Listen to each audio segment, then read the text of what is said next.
আসসালামু আলাইকুম, সবাই কেমন আছেন?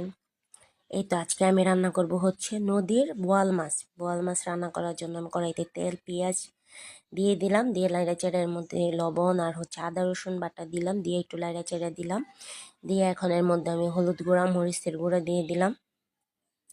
হলুদ মরিচের গুঁড়া দেওয়ার পরে হচ্ছে এটাকে আমি আবার আরেকটা মশলা দিব, জিরের গুঁড়া দিলাম, দিয়ে তারপর এটার মধ্যে পানি দিয়ে দিলাম, দিয়ে একটু লাইড়া চাড়া এটাকে সুন্দর করে কষায় নিতে হবে ঢাইকা ঢাইকা। এই জন্য আমি ঢাইকা দিলাম।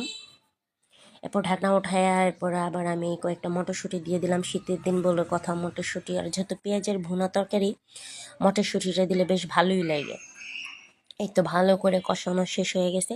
এখার মধ্যে এই যে আমি বোয়াল মাছটা দিয়ে দিলাম, চাকা চাকা বোয়াল মাছ দিয়ে লাইড়া চাইড়া নিব, সুন্দর করে লাইড়া চাইড়া নিব।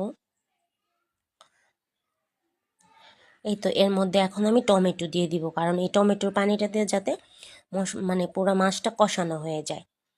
এই তো ঢাইকা ঢাইকা কষায় নিব সুন্দর করে। এই তো প্রায় তেলটা উঠে আসছে, কষানো হয়ে গেছে। এখন এর মধ্যে আমি পর্যাপ্ত পরিমাণ পানি দিয়ে দেবো, যতটুকু পানি আমার দরকার সিদ্ধ হওয়ার জন্য, ঝোল রাখার জন্য ততটুকু পানি দিয়ে এখন আমি ঢাইকা ঢাইকা রান্না করব। এই তো প্রায় হওয়ার পথে তরকারি। এরপর এই যে একটু জিরের গুঁড়া দিয়ে দিলাম এর মধ্যে, যাতে একটা ভালো ফ্লেভার আসে। জিরের গুঁড়া যেহেতু নদীর মাছ, অনেক বেশি মশলার প্রয়োজন হয় না, এইটুকু একটু না দিলেই না।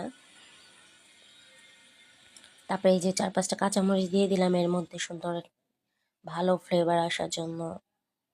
তারপরে এই যে দিয়ে দিলাম হচ্ছে ধনিয়া পাতা। শীতের দিন ধনিয়া পাতা না দিলে কিভাবে হয়। এই যে হয়ে গেল আমার বোয়াল মাছের তরকারি। ভালো থাকবেন সবাই।